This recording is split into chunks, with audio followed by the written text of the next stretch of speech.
Hi friends, मी doctor आनंद कवणेकर स्वागत करतो तुमचं आज एका नवीन भागामध्ये. त्याचं नाव आहे ॲसिडिटी. हो, तुम्हाला जर वारंवार ॲसिडिटीचा त्रास होत असेल, तुम्हाला अपचन होत असेल, गॅस होत असेल, तुमच्या पोटामध्ये जर तुम्हाला काही प्रॉब्लेम होत असेल, संडासा साफ होत नसेल, तर आज तुमच्यासाठी घेऊन आलो एक रामबाण उपाय. पाहायला विसरू नका हा व्हिडिओ शेवटपर्यंत. धन्यवाद.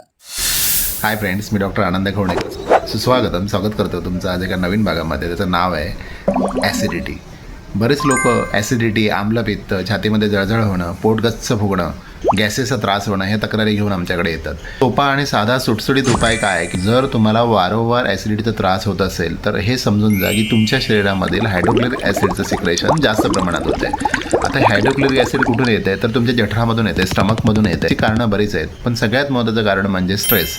तुम्ही जर सतत कंटिन्यू स्ट्रेस घेत असाल तर डेफिनेटली तुमचं हायड्रोक्लोरिक ॲसिडचं सिक्रेशन कंटिन्युअसली होत राहतं. त्याचबरोबर तुमच्या खाण्यातील अनियमितपणा, जर तुम्ही इरेग्युलर फूड घेत असाल तर डेफिनेटली तुम्हाला त्रास होऊ शकतो. तिसरी गोष्ट म्हणजे आहारामध्ये तुम्ही जे खायला नाही पाहिजे ते खाताय, म्हणजे जंक फूड खाताय, ज्याच्यामध्ये जास्त प्रमाणात प्रिझर्वेटिव्ज आहे, ज्यामध्ये मसाल्यांचा वापर जास्त आहे, त्यामध्ये ऑइल जास्त वापरलं जातं आहे, परत त्याच तेलामध्ये तळलेले पदार्थ खात आहे, त्याच्यामुळे तुमचं ट्रायग्लिसराईड लेवलसुद्धा वाढू शकतो.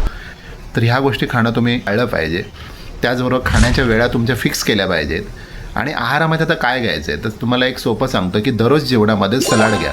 सलाड म्हणजे गाजर, बीट, काकडी, टोमॅटो याची कोशिंबीर दररोज जेवणामध्ये तुमच्या ठेवा. तुम्हाला भूक लागल्यानंतर जास्त प्रमाणामध्ये फायबर्सयुक्त पदार्थ. आज मी तुम्हाला होमिओपॅथीचे एक सर्वोत्तम औषध सांगणार आहे. त्याचं नाव आहे नक्स होमिका 200. नक्स होमिका 200 जर तुम्ही दररोज संध्याकाळच्या वेळेला 6 ते 7च्या दरम्यान 2 थेंब घेताय तर डेफिनेटली तुमची ॲसिडिटी कमी व्हायला मदत होते. जर तुम्हाला पोट गच्च फुगल्यासारखं वाटत असेल तर होमिओपॅथीमध्ये कार्बोव्हेज सकाळी 2 थेंब, दुपारी 2 थेंब, रात्री 2 थेंब घेतलं तर डेफिनेटली तुमचा गॅस, ॲसिडिटी आणि त्याचबरोबर तुम्हाला शौचास साफ न होणं या तक्रारी जर असतील कमी व्हायला मदत होईल. तर अशा छोट्या वैद्यकीय मेडिकल टिप्ससाठी माझ्या डॉक्टर आनंद भाऊ या यूट्यूब चॅनलला सबस्क्राईब करायला विसरू नका. शेअर करा, लाईक करा. तर भेटूया पुढील व्हिडिओमध्ये. तोपर्यंत स्वस्थ राहा, प्रसन्न राहा, निरोगी राहा आणि डॉक्टर आनंदसोबत आनंदी राहा. धन्यवाद.